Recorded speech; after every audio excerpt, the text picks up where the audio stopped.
Welcome into Northside Territory, presented by Fox One, Foul Territory Network's Cubs podcast. I'm Sahadev Sharma with my partner, Patrick Mooney.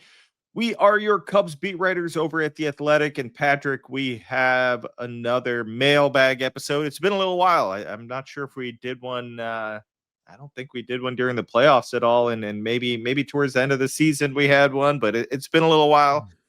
Free agency is going to start up soon. The World Series could end tonight. We're recording on Halloween, Friday, and Game 6 with the Blue Jays up 3-2. I got to say I'm surprised.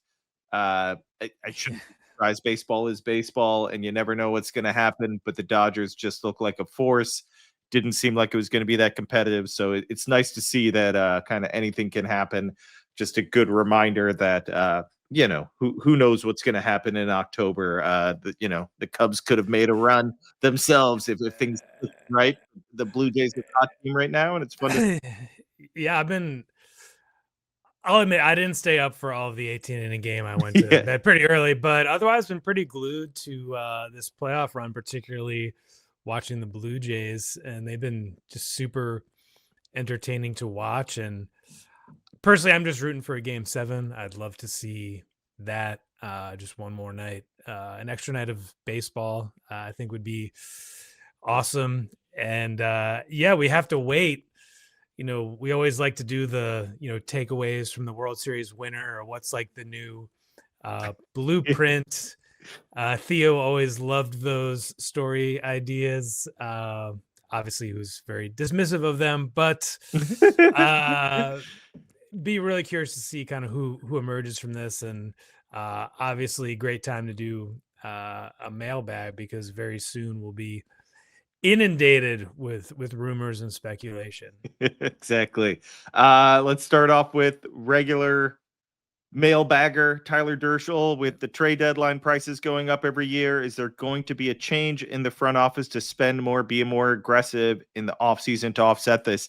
Tyler, Jed was asked pretty much this question, I want to say, at the end of season presser that he does.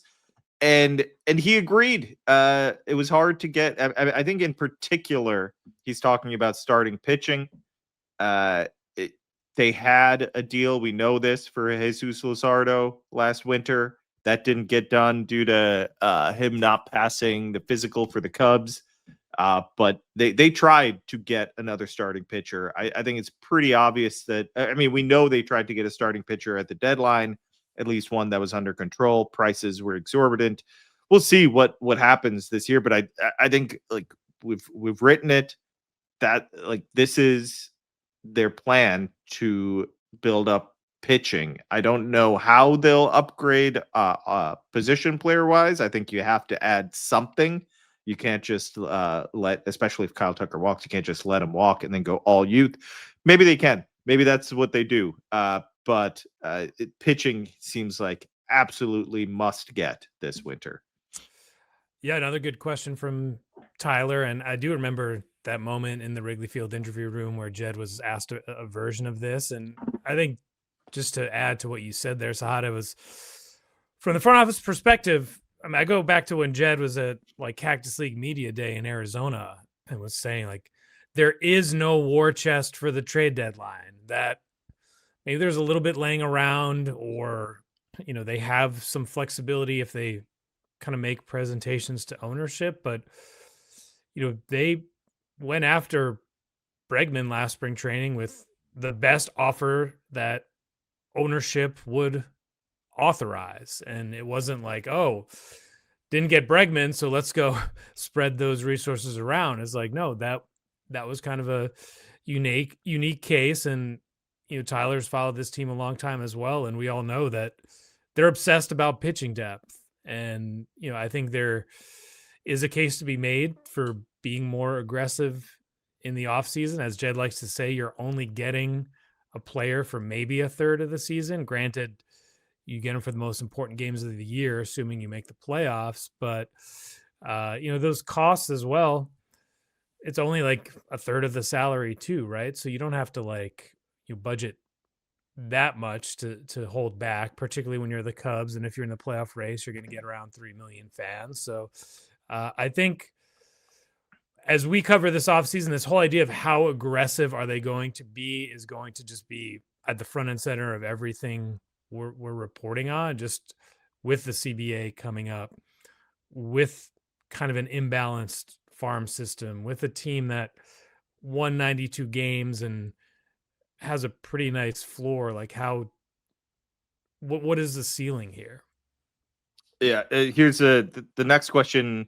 I think ties into this in a sense because I think it's kind of the follow up to, well, if they do add the starting pitcher, is it realistic that the Cubs would both keep Shota Imanaga and also add another surefire starting pitcher? This is Hambone. He had more in this question. There was another question similar to it, basically saying, look, if you keep Shota, you have Shota, Justin Steele, Matthew Boyd, Jameson Tyone, and Cade Horton. That's what you feel like you go into this season with as your starting five. And then if you add another one, that's a sixth starting pitcher that feels like a surefire rotation piece. What do you do? How do you handle this?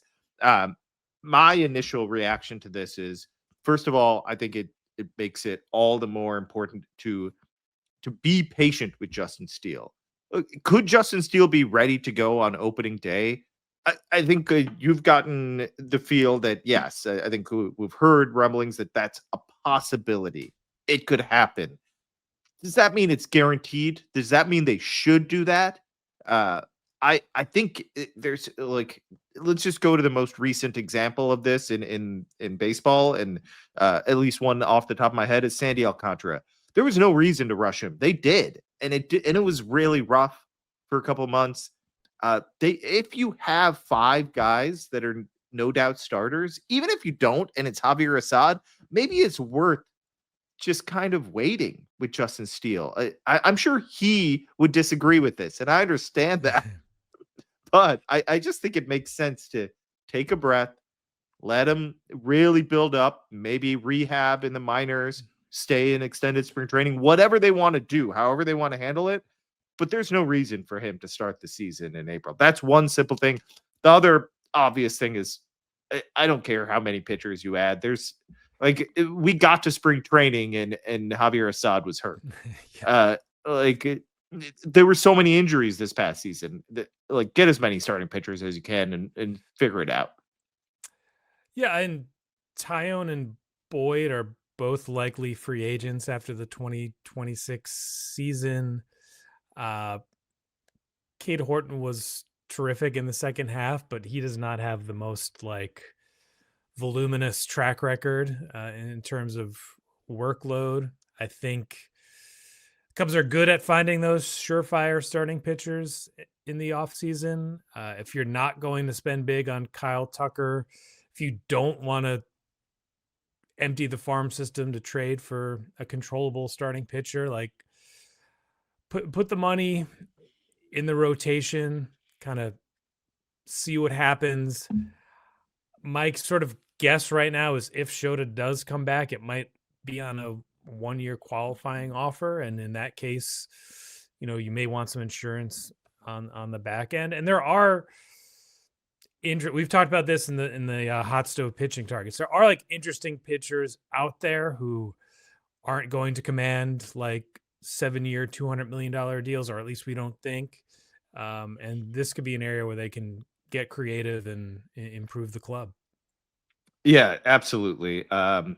One other thing that that was questioned, there was one of these questions, I'm not sure if it was Hambone.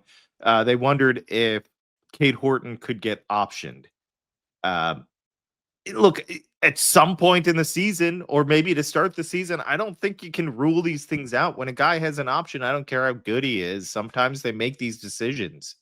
And it's still like, and it's not always the most fair decision, but it's, how many innings is he going to pitch next year, or how, whatever it is. I think you shouldn't completely rule it out. To start the season, probably not. At some point during the season, I don't know, like, especially if he struggles, like, you may say, like, hey, just go down and reset for a month. These are all things that, like, are so speculative right now that it's hard to know, but I wouldn't have ruled it out at the end of this past season, but they kind of, they made it through and found enough ways to kind of limit his innings, his workload, I guess is a better way to say that. Patrick, next question. Aaron Schmidlkofer. I hope I got that right. We're going to do our player spotlight soon on a specific player, but his questions are specific to like a couple pre-arb guys. Do you anticipate the Cubs having contract extension discussions with parts of this core?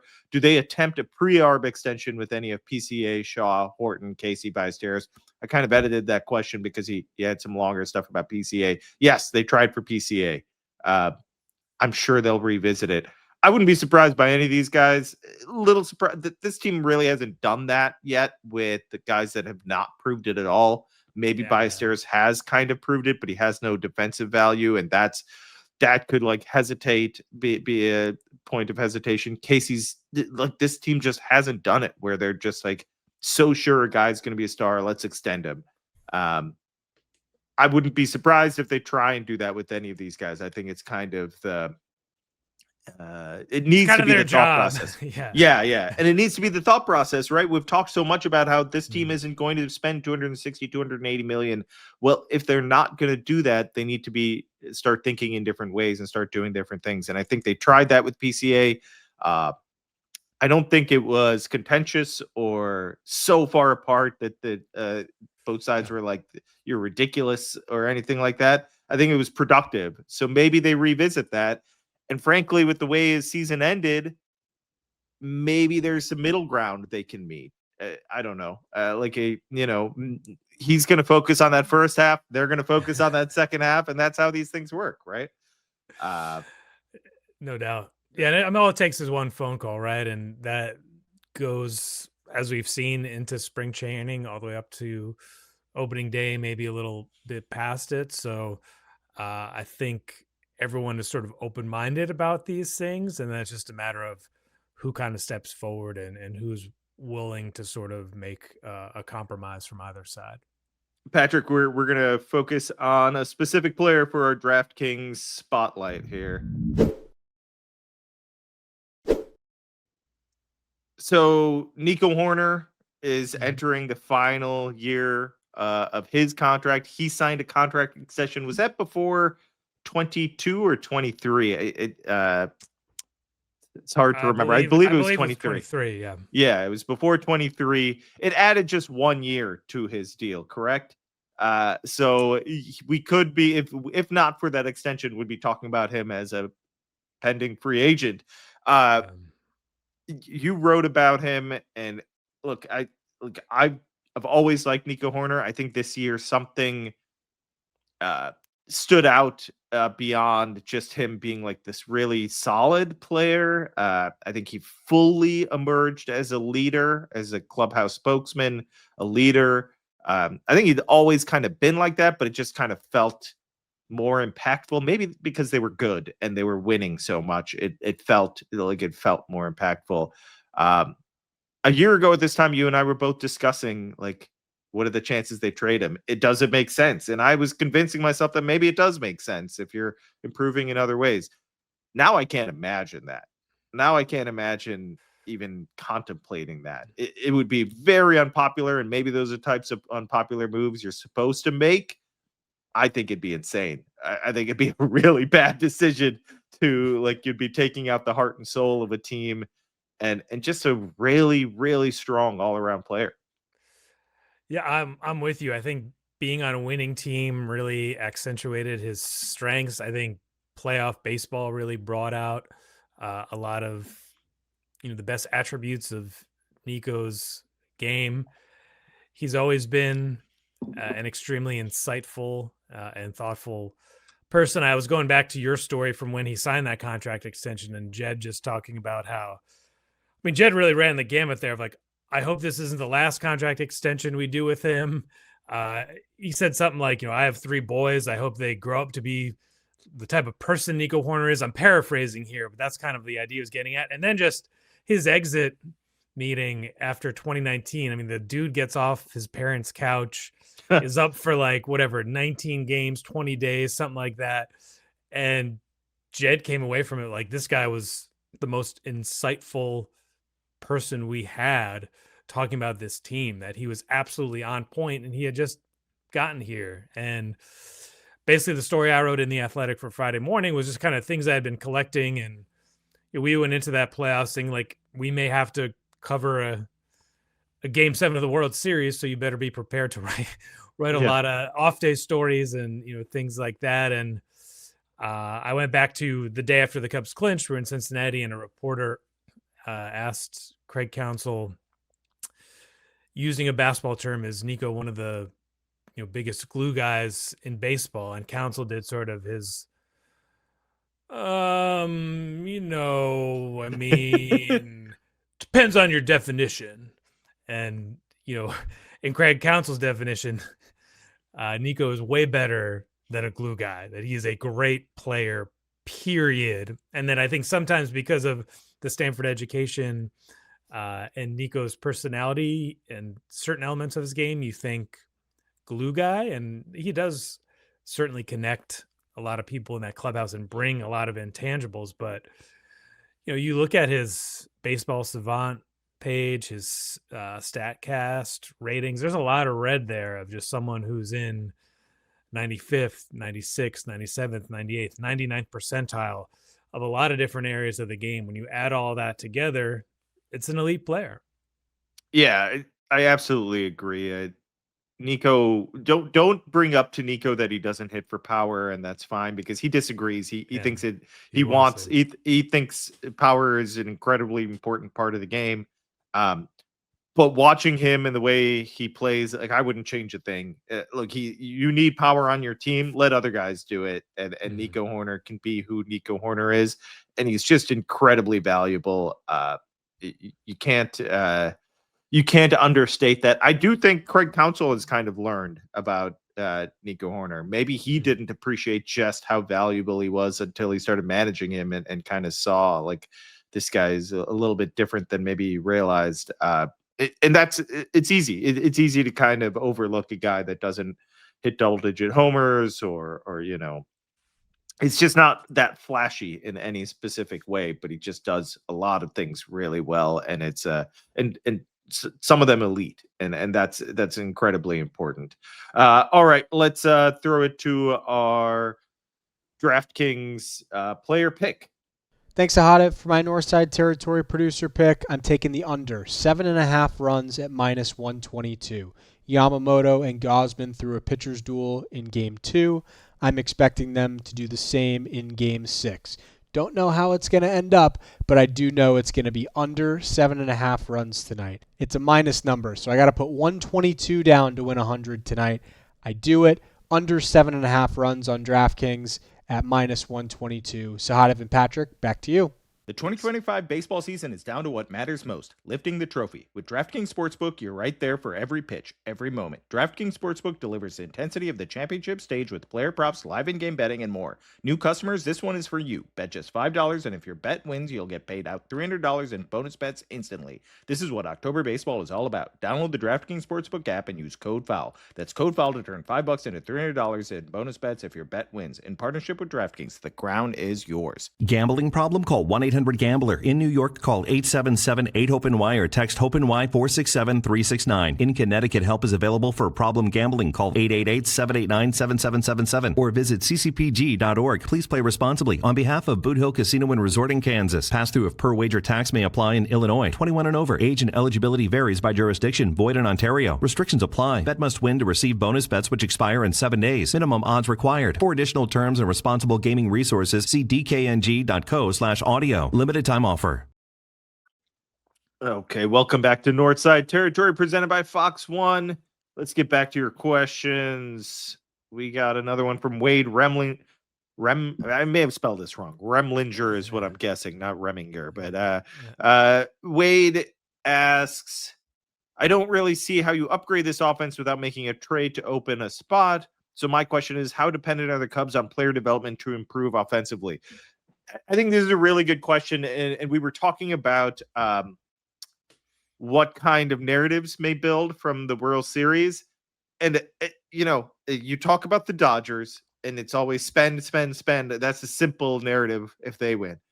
Nobody can beat them because of the money they spend. If the Blue Jays win, first of all, you get to shoot down that narrative that the Dodgers are unbeatable. The other thing is the Blue Jays weren't that great of a team as far as one loss last year. They just made tweaks to their roster. Now it's not a perfect fit for the Cubs because the Cubs very well likely could lose Kyle Tucker. So you can't say they just can make tweaks to the roster. But the idea is in my head, but watching the Blue Jays is maybe you don't need to always make dramatic changes. Maybe player development is the biggest thing you can do to help your team level up. Like, how do you make your team better? It's annoying because Jed says this all the time, and people roll their eyes and say, just spend, you're the Cubs. And I agree with that. But there is something to what Wade's getting at here. I do think it's incredibly important for player development. I think Miguel Amaya, one simple one, Miguel Amaya staying healthy, getting better. PCA finding some consistency. One of these younger guys, Matt Shaw, Owen Casey, Moises Ballesteros, Cade Horton, Daniel Palencia, Porter Hodge bouncing back, some other pitchers that we're not focused on right now. All of this is going to impact the Cubs in 2026 in some manner. Outside of a trade, moving one of those guys or a couple of those guys, there's a lot of youth and a lot of player development. It's imperative. We saw the impact of Michael Busch. He stepped up after a great season, stepped up to a borderline elite season, one of the best first basemen in baseball. That's player development. That they do a pretty good job of it. You'd like to see it kind of continue and for them to kind of stand out in that department. Yeah, I completely agree. I think Jed Hoyer made that point, and it is sometimes lost even on me watching the team every day, that you sort of focus on where they didn't spend, what they didn't do at the trade deadline. But Pete takes these huge strides this year. Matt Shaw had a disappointing playoffs, but made, enormous strides in the second half. Cade Horton, unbelievable after the All-Star break. And I don't know what sort of trade you can make to open a spot. I mean, off the top of my head, I believe Ian Happ, Dansby Swanson, and Seiya Suzuki all have full no trade clauses. I may have missed one of those while the Cubs were handing those out like Halloween candy. After Jed and Theo came in a long time ago and inherited certain no trade clauses. Oh, we're never going to do something like that unless maybe certain circumstances. And then lo and behold, they're stuck with several of those. But yeah, it does come down to player development. I think you do both ideally.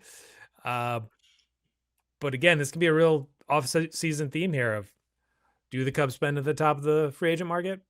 Probably not. Do the Cubs extend themselves super long into the future in the last year of a labor deal? Probably not. And we'll be writing this kind of this weekend, looking at the Cubs offseason agenda. You could almost roll this team out next year without making any changes and expect them to be in the wild card hunt. That's not the goal. That's kind of the bare minimum, but a lot of the heavy lifting has sort of been done. It's those like finishing pieces, those surprises, those developments that the Blue Jays, win or lose, have really opened my eyes. I did not see a lot of the Blue Jays this year, obviously, given our jobs, and they've been just really fun to watch on a nightly basis. Yeah, I mean, it takes some surprises. It takes player development. It can't just be the superstars. Like you can sign a superstar, but like a year ago, people were pounding the table for Corbin Burns. It would have looked awful if the Cubs signed Corbin Burns. I'm not saying I predicted that or I knew that. I'm just saying, like, these things happen all the time. There's probably, off the top of my head, I can't think of them all, but half the huge contracts signed last winter, my guess is, don't look all that good a year in. It's a year. Things change, and they can change quickly. But just saying, you have to have player development. I think it's important to spend. I think the Cubs should lean into that. But I also think player development is imperative. Yeah, I mean, had you ever heard of Addison Barger until just Yeah, I had? Yeah, I'm just like being honest. I'd never heard of the guy, and he's like the greatest player of all time. you're just the tuning into only this the only world. reason is because Except for Shohei, yeah. I'll read like about prospects and stuff like that, and I knew he hit the ball hard. That's all. Yeah, I didn't, that you was know, like he's flawed amazing. and Yeah. but yeah, like he's fun to watch. You've been touching on this a little bit during this podcast, Patrick, about the CBA, but how much does the CBA impact Hoyer's decisions? Can he just look at the crowded outfield, a somewhat solid infield? I think you kind of touched on this, and the returning starting pitchers and stand pat and not make any splashes. That's WC. There's another question here by Cub Neck, and we can kind of tie these together. Is Jed positioning the Cubs to start another rebuild after the coming CBA battle? It would certainly explain Hawkins' 2032 comment. Okay, look, to get to WC, like, I think, yes, the CBA impacts a lot of these decisions. I think it's hard to say exactly how. Like, I'd be surprised if they sign only 1-year deals this year. Maybe they do. Maybe I'm just like maybe like we haven't done enough digging yet, and like the Cubs and maybe many teams will be focused on 1-year deals, and it'll be like the outliers that are jumping and pouncing. I don't know. But I think to pretend like it doesn't have some impact would be crazy. You named the players, but it's like Seiya, Ian Happ, Nico Hoerner, Carson Kelly, Jameson Tyone, Matthew Boyd.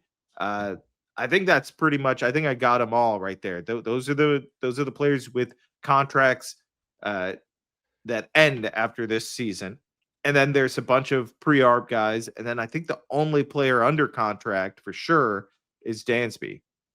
We'll see what happens with Shota Imanaga's contract, but that's a lot of players. That's a lot of players and a lot of different things happening right there. I will say, for Jed Hoyer being viewed as a very conservative executive for a variety of reasons, extremely rational. I mean, that perception is valid. He also comes up with some out of nowhere moves that we never saw coming, whether it's firing David Ross to bring in Craig Counsell. I guess we saw the Tucker trade coming, but that was an extremely aggressive win now move that was out of character and probably not like universally lauded within his own organization. Does Jed Hoyer's contract extension change his outlook? I bet he would say no. Yeah. But I bet on some level it's changed things a little bit.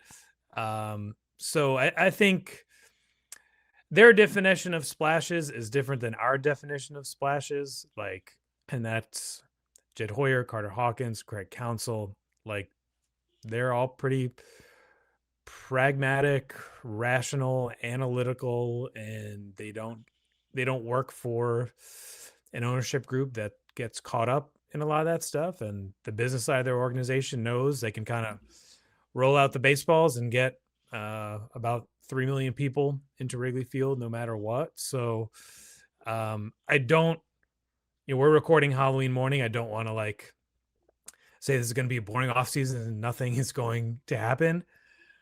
I do think it's going to be a very long offseason. Like, we've seen this.